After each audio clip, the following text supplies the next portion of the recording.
Hi, Year 12. I'm so sorry I can't be there today. My little one seems to have some kind of pathogen, um, so I have to stay home.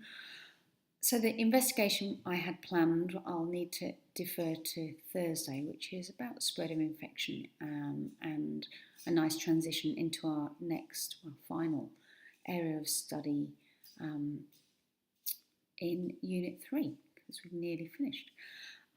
Today, I think some of you will be relieved to hear that you have some time to finish your animation. However, I don't think it's probably going to be the best use of your whole lesson because I need you to start familiarising yourselves with the literature that we've pulled together for the SAC and also start moving forward into immunity and preparing yourself for the next area of learning by looking or watching and making notes on the new Edrolo videos all the way to the end of this area of study in Unit 3. So today's tasks, yes, by all means work on your animation and try and get as much of that done as possible. Try and keep it as simple as you can, paying close attention to the rubric and the terminology that you need. Okay, so look at that rubric, make sure that you've hit the top end of that and you can walk into your SAC in week 9 with 20% of the marks already there. The two other things I need you to do, as I said, were familiarise yourself with the resources that we are giving you for the SAC in week 9. So these are pulled together into a yellow booklet, which I'm sure Miss Camp has dropped off for you in the lab. So the yellow booklet has, on the front page, has a list of 4 resources which we'll make reference to in your assessment.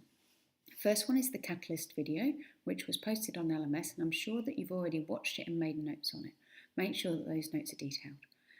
The second and the fourth article are quite nicely written, not too detailed, not too deep, more media articles than they are scientific journals. Okay, so what I'd like you to do regarding the reading is look at resource number 2 and resource number 4 and start to annotate those. Identify any terms that you're not familiar with and do what we call mining the text. So pull out the key ideas, identify those in the margins or make separate notes on them, and make sure that you can understand the main points of those 2 articles. For the time being, I'd like you to leave the Belcade in Hand article, which is the 3rd one, because that is a lot more detailed and a lot harder to analyse. So we'll do that together and I'll discuss that with you on Thursday when I see you next. Okay, so first task, animation. Second task, familiarise yourself and start to read the yellow booklet.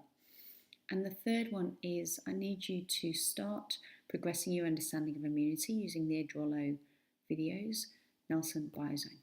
Okay, so it would be excellent if you could reach the end of Edrolo by the end of this week and have built a good basic understanding of what this final content areas are about. It's quite big picture rather than detailed molecular cascades and interactions between different molecules. So I think this is a more manageable aspect of the course and relates very nicely to real life examples and contexts. So if you can watch Edrolo, make some notes on that by Sunday so that you come into next week with a really good basic understanding and then we can delve deeper on that. I will see you on Thursday and I will reschedule the investigation for that day and we'll do a bit of a hands-on and then we'll talk a little bit more about the literature in the yellow booklet. For the time being, work hard and shoot me an email if you have any questions on it. Mackenzie and Jack, I'm really sorry that I'm missing this lesson because we don't have much more time together before week 9. I'll be available for you if you're around at school, so pop in and see me or shoot me an email if you need any support. Otherwise, see you Thursday. Okay, bye.